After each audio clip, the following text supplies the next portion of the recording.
Hi guys, welcome to my YouTube channel general education zone. दोस्तों, आज हम इस वीडियो में फिजिक्स का टॉप 25 क्वेश्चन है जो मोस्ट रिपीटेड क्वेश्चन है और आने वाला एग्जाम जो बीएसएफ का head constable SC RO RM का एग्जाम होने वाला है उसके लिए बेहद ही महत्वपूर्ण क्वेश्चन है। अगर इस एग्जाम की आप भी तैयारी कर रहे हैं तो इस इंपॉर्टेंट क्वेश्चन को जरूर एक बार देखें। और बेहद ही इंपॉर्टेंट क्वेश्चन है जो बार बार एग्जाम में पूछा जा रहा है। टॉप 25 क्वेश्चन है। और सबसे बड़ी बात है कि ये जो मैं क्वेश्चन बनाया हूँ, क्वेश्चन का सेट, ये हिंदी और इंग्लिश दोनों में बनाया गया है। अगर आप इंग्लिश मीडियम के स्टूडेंट हैं और इसकी तैयारी कर रहे हैं तो आप इंग्लिश मीडियम में भी इसको मैं समझाऊंगा, और हिंदी दोनों मीडियम के लिए बेटर है क्योंकि ये बाई लैंग्वेज में क्वेश्चन पेपर बनाया गया है। तो बहुत ही इंपॉर्टेंट क्वेश्चन है। चलिए आज का ये वीडियो शुरू करते हैं। तो आपके स्क्रीन पे आप देख रहे हैं, फर्स्ट क्वेश्चन है, which on off the following remains content while throwing A ball upward. गेंद को ऊपर फेंकने की ओर फेंकते समय निम्नलिखित में से कौन स्थिर रहता है। पहला हो गया वेग, यहाँ पे ए वेग हो गया। वेग है वेलोसिटी, विस्थापन, त्वरण और गति जो है। जब गेंद को हम ऊपर फेंकते हैं तो उसमें हमेशा जो है त्वरण स्थिर रहता है। ठीक है, ऑप्शन नंबर सी सही है। नेक्स्ट क्वेश्चन है, निम्नलिखित में से कौन सा विकिरण अधिकतम ऊर्जा वहन करता है। हुई चीज जो इंग्लिश में जानते हैं तो इंग्लिश में पढ़ लीजिए, which one among the following radiation carries maximum energy. कौन सा रेडिएशन जो मैक्सिमम एनर्जी कैरी करता है। गामा किरणें, एक्स किरणें, अवरक्त किरणें, परावैंगनी किरणें। इंग्लिश में बोल सकते हैं गामा किरणें, एक्स किरणें, इंफ्रारेड किरणें और अल्ट्रा वायलेट रे। तो इसमें हो गया, दूसरा का हो जाएगा आपको, जो सबसे ज़्यादा एनर्जी कैरी करती है वो करता है गामा किरणें। ठीक है। नेक्स्ट क्वेश्चन है, निम्नलिखित में से कौन एक रेडियोधर्मी स्रोत का गतिविधि की इकाई है। रेडियोधर्मिता की इकाई कौन है। सीमेंस है, लक्स है, रेसला है और बैकुरल है। बहुत बार एग्जाम में ये पूछा जा चुका है। तीसरा का डी है, वेरी वेरी इंपॉर्टेंट क्वेश्चन है, काफी बार एग्जाम में ये पूछा जा चुका है। ठीक है, इसका है बेकुरल। नेक्स्ट क्वेश्चन है, निम्नलिखित में से कौन सा समान उपकरण पारस्परिक प्रेरण के सिद्धांत के आधार पर कार्य करता है। मतलब इंडक्शन के सिद्धांत पर। हुई चीज flowing common device work on the basis of principle mutual induction. Principle mutual induction best important question है कि इसमें म्यूचुअल इंडक्शन के सिद्धांत पे जो है कौन सा कार्य करता है। एलईडी बल्ब हो गया, फोटोडायोड हो गया, या ट्रांसफार्मर हो गया, या ट्यूबलाइट हो गया। इसमें से कौन सा है। तो इसमें से आपको हो जाएगा ट्रांसफार्मर। जो आप ट्रांसफार्मर देखते हैं, एसी डीसी ट्रांसफार्मर, वो जो है, आप एक बार और ध्यान से सुनिए कि ट्रांसफार्मर जो है दो प्रकार का होता है। एक होता है एसी करंट वाला ट्रांसफार्मर, एक होता है डीसी करंट वाला ट्रांसफार्मर। तो दोनों के बारे में भी आप पढ़ लीजिएगा, बराबर इससे क्वेश्चन पूछा जा रहा है। ठीक है। नेक्स्ट क्वेश्चन है, तेल या साबुन की फिल्म जब दिन के उजाले में रंगीन दिखाई देता है तो किसके कारण होता है। आप देखते हो तो तेल या साबुन का जो है बुलबुला जो है कलर दिखाई देता है, किसके कारण दिखाई देता है। आप प्रैक्टिकली लाइफ में भी देखेंगे इस चीज़ को, तो ये दिखाई देता है इंटरफेरेंस के कारण, प्रकाश के इंटरफेरेंस के कारण होता है। ठीक है। Maximum green light with red light produce, मतलब हरी बत्ती को लाल बत्ती के साथ मिलाने पर कौन सा। आप देखते होंगे कि जैसे इस प्रकार का पढ़े होंगे YGM, जो में एक होता है, दो कलर कितने प्रकार के होते हैं। एक होता है RGB, एक होता है YCM। ठीक है। तो अब रेड, ग्रीन और ब्लू। तो मेन बात क्या है, हरी बत्ती को लाल बत्ती के साथ मिलाने पर क्या बनता है। अब देखिए, हरी बत्ती ग्रीन हो गया और रात बत्ती को मिलाने पर क्या बन जाता है, वाई मतलब येलो बनेगा।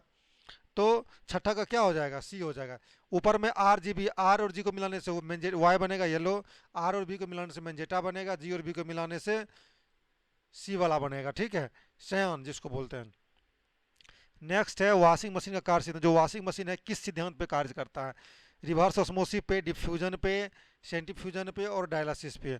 तो ये जो है वॉशिंग मशीन काम करता है सेंट्रीफ्यूजन पे, सेंट्रीफ्यूजन पे। ठीक है। इंद्रधनुष किसके कारण बनता है। देखिए आप, नेक्स्ट क्वेश्चन है, इंद्रधनुष किसके कारण बनता है। पानी की सूक्ष्म बूंदों में सूर्य के प्रकाश का अवशोषण। नेक्स्ट है, पानी की बूंदों के माध्यम से सूर्य के प्रकाश का विसरण। जल निक्षेपों का आयनीकरण। एक है, पानी की बूंदों में द्वारा सूर्य प्रकाश का अपवर्तन और परावर्तन।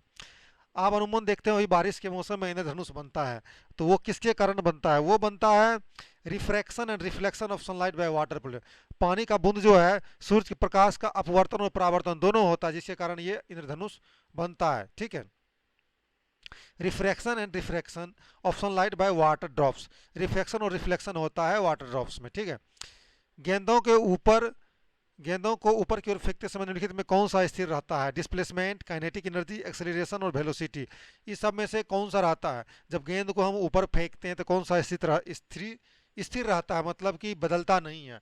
तो इसमें हो जाएगा आपको एक्सेलरेशन, त्वरण कभी बदलता नहीं है, ऊपर भी आपको बता चुके हैं।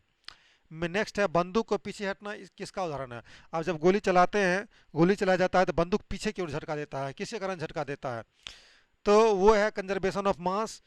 नेक्स्ट ऑप्शन है ऊर्जा का संरक्षण, काइनेटिक एनर्जी और रैखिक गति का संरक्षण। तो इसमें हो जाएगा कंजर्वेशन ऑफ लीनियर मोमेंटम, रैखिक गति के संरक्षण के नियम के कारण, रैखिक गति का संरक्षण करने के लिए ही जब बंदूक चलाते हैं तो उसमें जो है पीछे की ओर झटका देता है।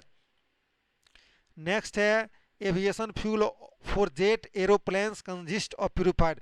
जो एविएशन फ्यूल का जो है, एविएशन फ्यूल जो हवाई जहाज में फ्यूल का इस्तेमाल करते हैं, तो इस्तेमाल करने डायरेक्ट इस्तेमाल नहीं करते हैं, उसको पहले प्यूरिफाइड करते हैं। आपको जो क्रूड ऑयल आता है उसको प्यूरिफाइड किया जाता है, ठीक है। तो प्यूरिफाइड करने के लिए कौन सा विधि का प्यूरिफाइड जब करते हैं तो क्या बनता है? तो उसमें बन जाता है आपको किरोसिन। एविएशन ऑयल को प्यूरिफाई करते हैं तो उससे किरोसिन निकलता है, ठीक है। Aviation fuel for jet aeroplanes consist of purified, जो प्यूरिफाइड करने का जो उसमें तरीका होता है किरोसिन के मेथड से प्यूरिफाइड जब करते हैं तो किरोसिन निकलता है। नेक्स्ट है पत्थर या लोहे का एक टुकड़ा जो अंतरिक्ष में यात्रा करता है, जो पृथ्वी के वायुमंडल से होकर गुजरता है। आप समझ जाएंगे, पत्थर या लोहे का तो जो ऊपर से नीचे को गिरता हुआ प्रतीत होता है उसको क्या बोलते हैं? उल्का कहते हैं, उल्का पिंड बोलते हैं।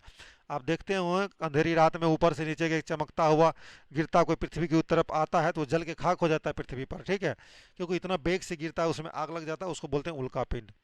नेक्स्ट है निम्नलिखित में से कौन सा समान उपकरण पारस्परिक प्रेरण के सिद्धांत के आधार पर कार्य करता है? ट्यूबलाइट, ट्रांसफार्मर या फोटोडायोड या एलईडी। जो प्रिंसिपल ऑफ म्यूचुअल इंडक्शन के सिद्धांत पे कौन कार्य करता है? तो ये कार्य करता है आपको ट्रांसफार्मर। ऊपर में भी क्वेश्चन आ चुका है। नेक्स्ट क्वेश्चन है थिएटर में 3D फिल्म देखते समय हमें विशेष चश्मा पहनना पड़ता है। देखिए थिएटर में हमेशा 2D फिल्म दिखाया जाता है, लेकिन अगर आप 3D फिल्म देखना चाहते हैं तो उसमें एक विशेष प्रकार का चश्मा दर्शक को पहनाया जाता है ताकि उसकी आंख पे इफेक्ट ना पड़े। तो वो कौन सा चश्मा होता है?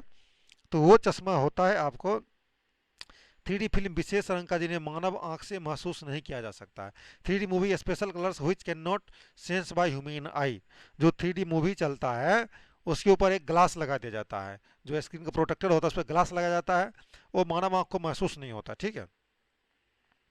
नेक्स्ट है दो सतहों के बीच घर्षण बल बढ़ जाएगा यदि the force of friction between two force will increase if. दो सतहों के बीच स्नेह का एक परत रखी जाती है। नेक्स्ट है दो सतहों को जोर से दबाया जाता है। तीसरा है दो सतहों के बीच वायु अंतराल बनता है। और डी है दोनों सतहों पर अनियमितताएं दूर होती है। फिर दो सतहों के बीच फ्रिक्शन कब बढ़ता है? तो फ्रिक्शन आपको बढ़ेगा जब दो सतहों का जोर से दबाया जाता है तो फ्रिक्शन बढ़ता है, ठीक है। नेक्स्ट क्वेश्चन है किस स्तर से अधिक शोर श्रवण हानि और क्षति का कारण है? मतलब किस स्तर से ज़्यादा शोर अगर होने लगेगा, किस एक स्टैंडर्ड माप होता है, ज़्यादा शोर अगर ज़्यादा शोरगुल होने लगेगा कानों को क्षति पहुंचेगा, तो वो होता है आपको डेसिबल। जो ध्वनि को मापते हैं डेसिबल में, और वो होता है 80 डेसिबल। 80 डेसिबल से ज़्यादा अगर उसका माप हो जाएगा ध्वनि का तो वो कानों को क्षति पहुंचाएगा। नेक्स्ट है समतल दर्पण द्वारा बनने वाला प्रतिबिंब क्या होता है?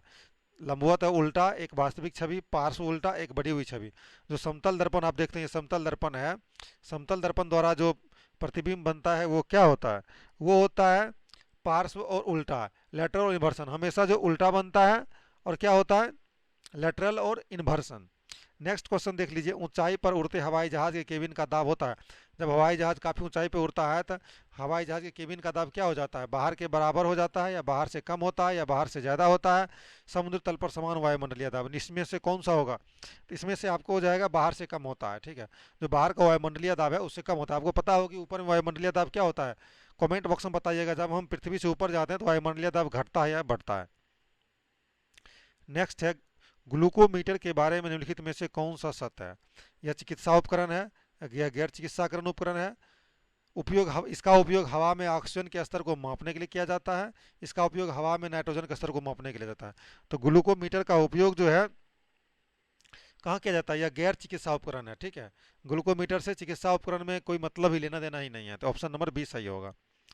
नेक्स्ट है the energy derived from the heat of earth is called. पृथ्वी की गर्मी से प्राप्त ऊर्जा को डैश कहा जाता है? बायोगैस, भूतापीय ऊर्जा, सौर ऊर्जा या जौहरीय ऊर्जा। तो पृथ्वी की गर्मी से जो ऊर्जा प्राप्त होता है उसको बोलते हैं जियो थर्मल एनर्जी, भूतापीय ऊर्जा, ठीक है। वेरी इंपॉर्टेंट क्वेश्चन है। Convex and concave mirror are example of. उत्तल और अवतल दर्पण डैश किसके उदाहरण है? उत्तल और अवतल दर्पण किसके उदाहरण है? समतल दर्पण के, गोलाकार दर्पण के, उल्टा दर्पण के, सीधा दर्पण के। तो ये होता है स्फेरिकल मिरर का उदाहरण है। आपको पता होगा कोई स्फेरिकल उत्तल दर्पण भी इस प्रकार, उत्तल दर्पण हो गया, एक ऐसे होता है, दोनों दर्पण इस प्रकार का होता है। तो ये स्फेरिकल मिरर का उदाहरण है, क्योंकि ये गोला को काट कर ही बनाया जाता है ये दर्पण। नेक्स्ट है डैश घटना प्रकाश की कण की प्रकृति को दर्शाता है। Phenomena shows the particles nature light. मतलब डैश घटना, कौन सा घटना है प्रकाश की कण की प्रवृत्ति को दर्शाता है? विवर्तन, इंटरफेरेंस, फोटो इलेक्ट्रिक इफेक्ट और ध्रुवीकरण। इसमें हो जाएगा आपको फोटो इलेक्ट्रिक इफेक्ट जो है प्रकाश के कण की प्रकृति को दर्शाता है। नेक्स्ट है मरुस्थल में मिराज बनने के कारण। आप देखते हो कि दूर कोई मरुस्थल है और दूर से देखेगा तो लगेगा अभी वहाँ पे पानी है, लेकिन वो पानी ऐसा दिखाता नहीं है। वो जो है एक इमेजिनेशन होता है, वो क्या किसके कारण होता है? वो होता है प्रकाश का, देखिए ऑप्शन दिया है, प्रकाश का अपवर्तन, प्रकाश का परावर्तन, प्रकाश का पूर्णार्तिक परावर्तन और बोथ ए एंड बी। तो वो किसके कारण बनता है? वो बनता है टोटल इंटरनल रिफ्लेक्शन, प्रकाश का पूर्ण आंतरिक परावर्तन के कारण बनता है। मरुस्थल मिराज, लूमिंग, इस पर 3-4 घटनाएं होती है मरुस्थल की, ठीक है, बहुत इंपॉर्टेंट क्वेश्चन है। नेक्स्ट है स्वतंत्र रूप से निलंबित लकड़ी के फ्रेम पर कील लगाना मुश्किल है। कौन सा कानून इस कथन का समर्थन करता है? मतलब नियम। मान ले स्वतंत्र कील है, स्वतंत्र कील है जिसमें कोई ये बना हुआ नहीं है, तो उस पर कील लगाना मुश्किल हो जाता है। तो उसमें जो नियम लागू होता है वो होता है न्यूटन का तीसरा नियम, Newton third law of motion. Next question है निम्नलिखित में से कौन सा सुमेलित नहीं है? पोटेंशियोमीटर जो है ईएमएफ का मापा जाता है, वोल्टमीटर से पोटेंशियल डिफरेंस नापा जाता है, मीटर से इलेक्ट्रिक करंट नापा जाता है, गैल्वेनोमीटर से इलेक्ट्रिक रेजिस्टेंस नापा जाता है। इसमें से कौन सा जो है सही नहीं है? तो वो होगा आपको, कौन सा होगा बताइए? Potential EMF, voltmeter, potential difference. ये आपके लिए टास्किंग है, आप इसका आंसर बताइए कमेंट बॉक्स में। ये पोटेंशियल मीटर का जो है इसमें से कौन सा सही है? नेक्स्ट वीडियो में आपको मैं इसका आंसर बता दूंगा या डिस्क्रिप्शन में डाल दूंगा, ठीक है। लेकिन आप कमेंट बताइएगा, कमेंट जरूर कीजिएगा कौन सा सही है कौन सा गलत है। यहाँ ये था टॉप 25 क्वेश्चन। ये वीडियो आपको अच्छा लगे तो